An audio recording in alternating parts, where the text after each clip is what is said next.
मैं जहां भी जाता हूं कहता हूं प्रेस के हमारे मित्रों, मगर मित्रों का काम नहीं करते ये लोग। हमारा छोड़ो, जनता के मित्रों का काम नहीं करते ये। क्योंकि अगर आपके मित्र होते तो आपको देश की सच्चाई दिखाते, बेरोजगारी के बारे में बताते, महंगाई के बारे में बताते, मगर नहीं, ये तो आपको चीता के बारे में बताते हैं। देखो देखो, अफ्रीका से 4 चीता आए हैं, देखो जंगल में घूम रहे हैं। देखो, ये भी सवाल पूछा कि क्या चीता हिरण को मारेगा या नहीं। मतलब अफ्रीका का चीता हिंदुस्तान में आकर हिरण को मारना भूल जाएगा।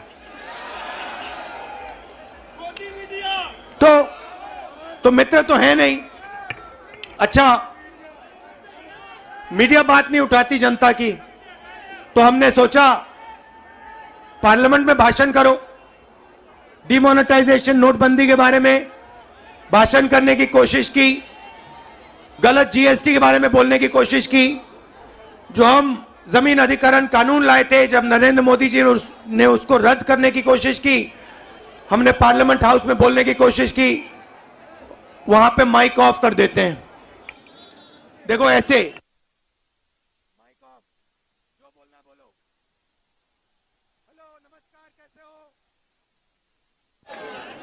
तो एक तरफ मीडिया बात नहीं उठाती, दूसरे तरफ माइक ऑफ कर देते हैं।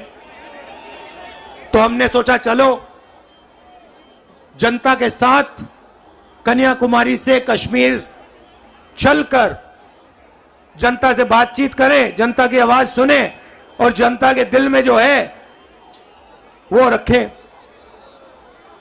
3000 किलोमीटर हो गए, कन्याकुमारी से शुरू किया।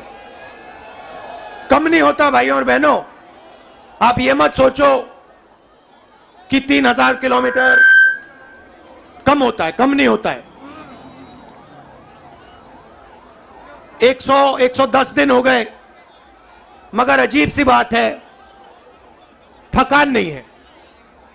आप देखिए, मेरा चेहरा देखिए, कोई थकान नहीं है। लोग पूछ रहे टी शर्ट में कैसे चल रहे हो? ना थकान है, ना ठंड लग रही है मुझे। अब मैं क्या बोलूं?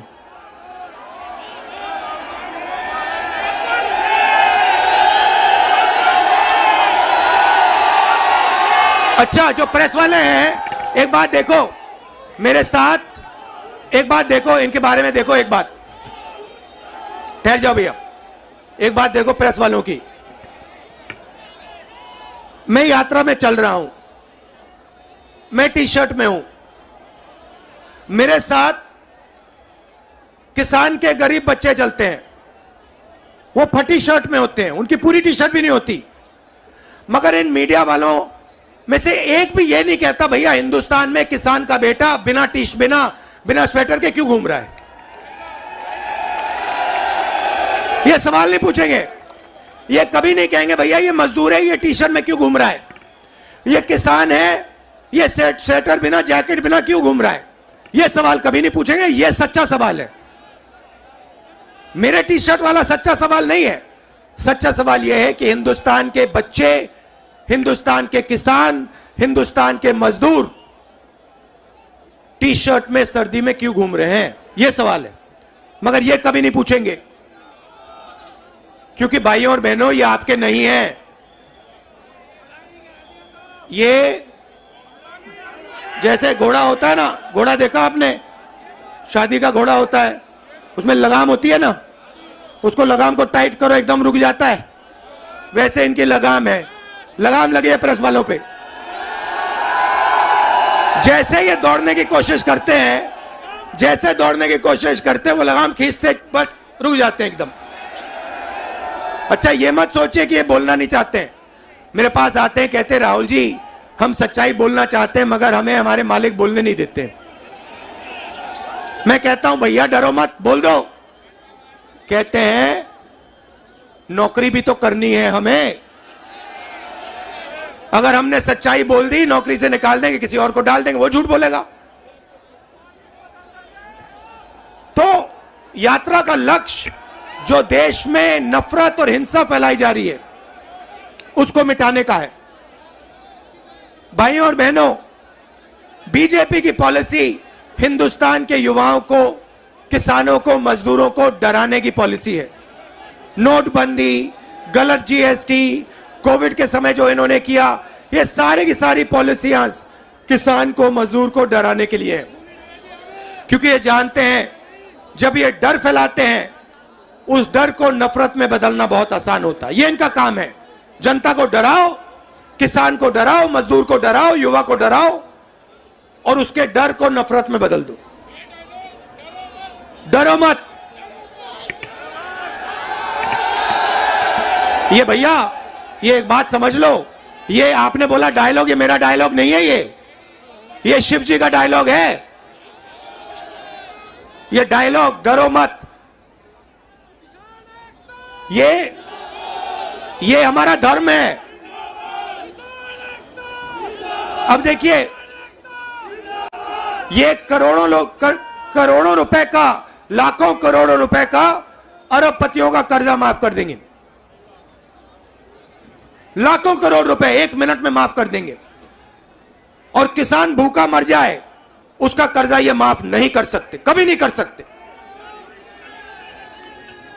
आप यूपी के, बाकी हिंदुस्तान के किसान हमारे पास आए थे, यूपीए की सरकार थी, आपने कहा हमारा माफ करो।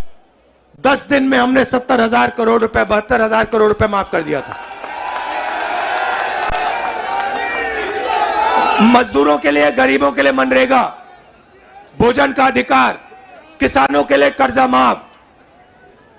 तो हम डर को मिटाने की राजनीति करते हैं क्योंकि हम जानते हैं अगर ये देश डर जाएगा इस देश का फायदा नहीं होगा। अगर नफरत फैल जाएगी इस देश का फायदा नहीं होगा। भाई और बहनों, दो और मुद्दे हैं यात्रा के।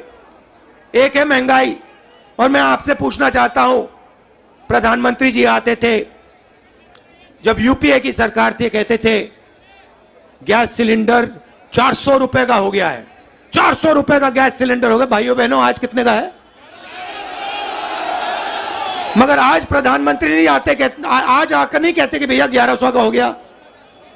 अच्छा, एक और सवाल है भैया, ये जो 1100 और 400 रुपए का फर्क है, ये किसके जेब में जा रहा है?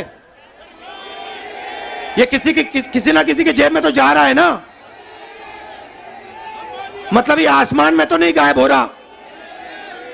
तो याद रखिए, ये नरेंद्र मोदी जी के जो खास मित्र हैं, 3-4 खास मित्र हैं, ये जो आपके गैस सिलेंडर का पैसा आपके जेब में से निकाला जा रहा है, उनकी जेब में जा रहा है।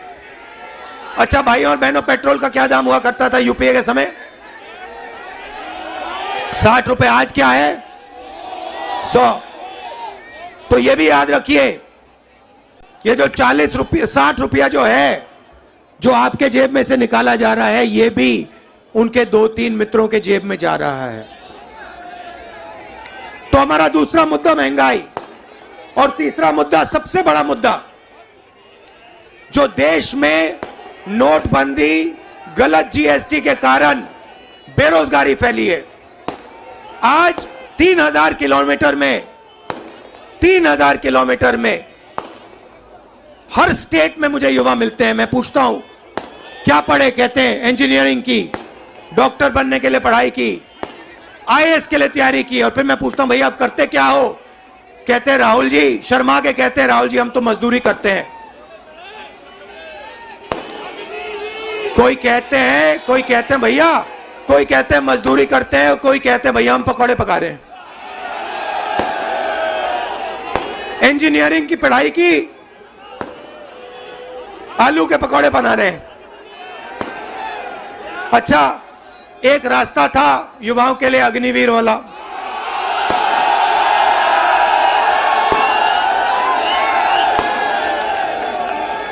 उसमें क्या था? सुबह युवा उठते थे, 4 बजे उठते थे, दौड़ते थे। यूपी में आपको हर सड़क पे दिखेंगे, देश की रक्षा करने के लिए दौड़ते थे। और सपना था एक दिन बॉर्डर पे जाके देश की रक्षा करेंगे, तिरंगे की रक्षा करेंगे, सपना था। युवा 15 साल सेना में सेवा कर सकता था, उसके बाद उसको पेंशन मिलती थी। नरेंद्र मोदी जी ने कहा नहीं भाई, ये 15 साल वाली बात छोड़ो, पेंशन वाली बात छोड़ो, ऐसे करते हैं 6 महीने ट्रेनिंग करो, बंदूक पकड़ो, 4 साल रहो, फिर जूता मार के बाहर निकाल देंगे और उसके बाद बेरोजगार हो जाओ। नया हिंदुस्तान। और जब युवाओं ने कहा कि हमें यह अच्छा नहीं लगा, और जब युवा सड़क पे उतरे, नरेंद्र मोदी ने क्या कहा? नरेंद्र मोदी जी ने क्या किया? उन्होंने उनसे कहा कि अगर तुम्हारी फोटो ले ली गई सड़क पे तो तुम्हें सरकारी नौकरी नहीं मिलेगी। तो देखिए, दूसरा रास्ता का रास्ता जेल, रेलवेज का रास्ता, उसको भी एक के बाद एक बेच रहे हैं। उन्हीं 3-4 लोगों को बेच रहे हैं। एयरपोर्ट भी उनको दिए जा रहे हैं, पोर्ट भी उनको दिए जा रहे हैं, रेलवेज भी उनको दी जाएगी, LIC भी उन्हें के हाथ जाएगी, BHL, BHEL, HL सब उनके हाथ जाएगा, और हिंदुस्तान के युवा बेरोजगार होंगे। ये है नरेंद्र मोदी हिंदुस्तान। इसके हम खिलाफ हैं और इसलिए हमने ये यात्रा शुरू की है। और हम इसलिए नहीं थके हैं क्योंकि आपने अपनी पूरी शक्ति, अपना पूरा प्यार इस यात्रा को दिया है, और लाखों लोग हमारे साथ खड़े हुए हैं, हर जात के लोग, हर धर्म के लोग। तो मैं आपको दिल से धन्यवाद करना चाहता हूं कि आपने इतना प्यार और इतनी शक्ति आपने हमें दी। इसके लिए मैं बहुत आभारी हूं, पूरी जिंदगी याद रखूंगा। बहुत बहुत धन्यवाद। नमस्कार। जय हिंद।